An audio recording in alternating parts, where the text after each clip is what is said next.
What's up, guys? BARRYGAMING here, back with some more Eternal Evolution, and today we're going to be talking about a topic a lot of people are discussing, and that is, well, if you're on a newer account or something, what hero do you actually go for? Because we have Kaelorus, which is, a new energy hero to the game, and we have what was formerly the most overpowered hero in the game, NORD.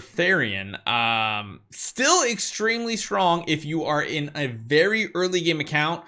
I will say just right out the bat, you guys probably don't have to listen too much about this. NORD is probably still the better hero to pick just because of his versatility, his meleeness, the fact that you can run Marauder gear on him for healing and stuff. It's just a very different scenario between the two of these heroes, but they're both very, very good and pretty much on par with each other. So let's talk about this, kind of discuss who you should be going for. We'll also be touching on Jaina as well because she's the third energy hero that is very strong, talking about each one of their pros and cons. Hopefully you guys enjoy this one. Hit that subscribe button. Let's get going.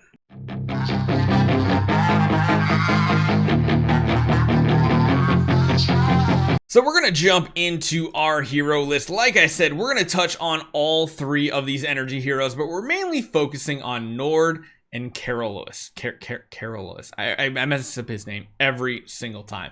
Let's start with NORD because NORD has been around for about a year. Ever since his inception, he was pretty much the by far best hero in the game, and there's a couple reasons for that. Number one, his active ultimate ability here. He leaps in the air, charges a short distance, hurling enemies in the air where he hits, which is kind of like a CC as well, dealing huge amounts of damage and has a lot of big upsides. He gets like a barrier. He has a lot of abilities here that work really good. He synergizes with other energy and hunter heroes. He has a nice big cone attack he does as well, and he also has reduced damage and things like that built into his kit. Honestly, most of what I like about him isn't even about his abilities. It's not even about his exclusive, because while some of his exclusives are nice, I don't think they are necessarily required, which is nice to have on a hero like this. Looks like we even have some upgrades to do, but there's a couple things that make him very strong. Number one is he can use the Marauder set to basically, even if you don't have any other heroes on your account, your healers die, your support die.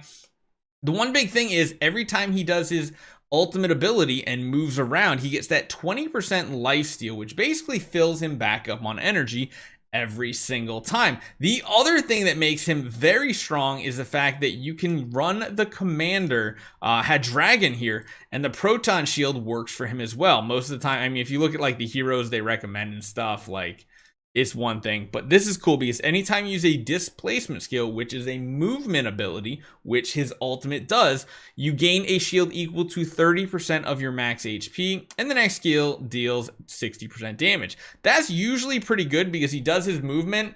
I don't know if it procs on his actual hit on his ultimate. I'm not quite sure.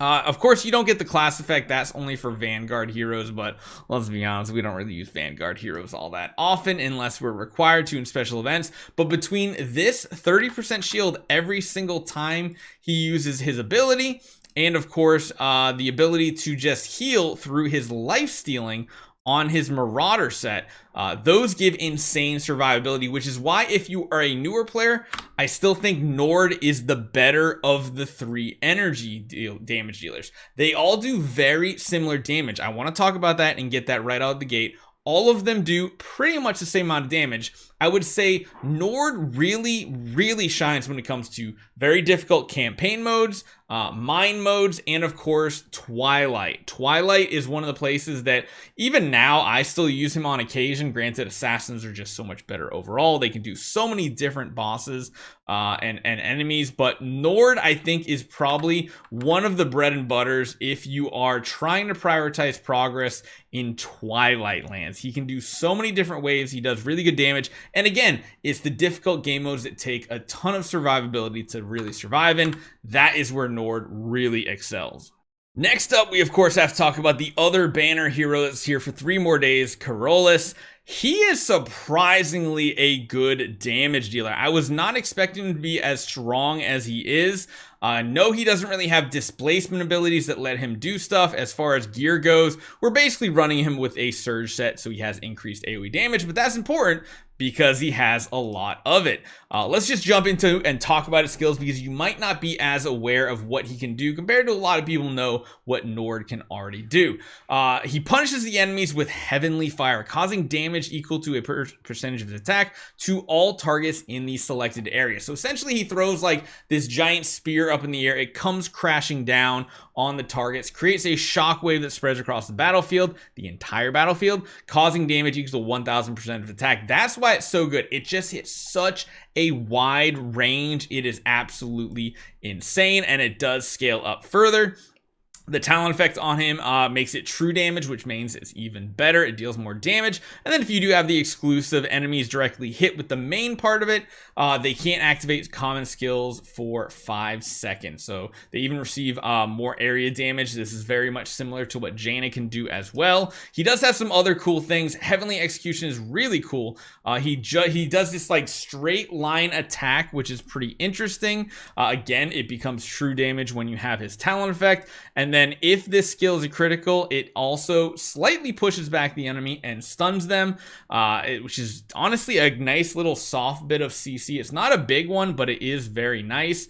And then there's also another thing when other heroes with Thunder Barrier on both sides, he increases his damage. He can stack up. All coming damage is reduced as well. That's where he gets some survivability, which is why I feel like he does have better survivability than Jaina. But Jaina definitely has like the better overall AoE damage just because of the way she gains energy so fast. And the other thing is his passives with the talent effect is really cool because he also increases the energy of heroes on your team, which is really, really awesome. And allies that are in the Abyss's radius take less damage. So he's very much a good, I kind of want all 3 energy heroes on my team. I do feel like his exclusives are a little bit more important than NORD's, but again, not quite necessary. Stick around to the end. I think we're going to show off a little bit more about what he can do in combat. We're going to show all 3 energy damage dealers. But overall, I think he's better if you already have a very solid front line that can survive. As long as he's free to deal damage, he does deal more damage than my NORD, even with the same similar setups and everything. He does do better single target damage than my NORD as well, I have noticed. However, if you're looking for someone with survivability, NORD is still like the best one overall. Definitely the better overall for earlier accounts. If you're on a later account, you already have your assassins built and everything, Kaelorus might be the better pick for you, and you have about 3 days to make sure you at least grab 1 copy of this hero. I believe same with NORD as well, so choose wisely. One strategy you can do, I want to make a comment before we talk about Jaina, is in reality, we do have the event shop here, and during the event you get access chips. So you can get access chips on either banner. What you might want to do is go 60 in or 80 into this banner, or at least, I mean, honestly, probably go 60 into this banner, get your 1 copy that's guaranteed, come over to here and then do like 20 more, because this should carry over to the next banner as well. And then you can buy the 1 copy of NORD up here for the 80 access chips. That's probably the best strategy. You get at least 1 copy of each, and then you have more time to decide which one you want to build. However, there is the 3rd energy hero. Let's touch on Jaina real quickly.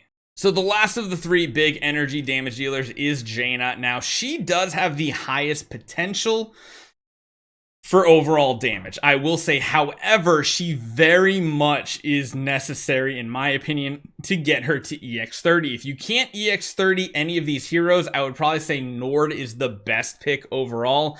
Jaina really does need EX30. I've noticed personally, I ran her at EX20 for a very long time. Her exclusive was not super charged up.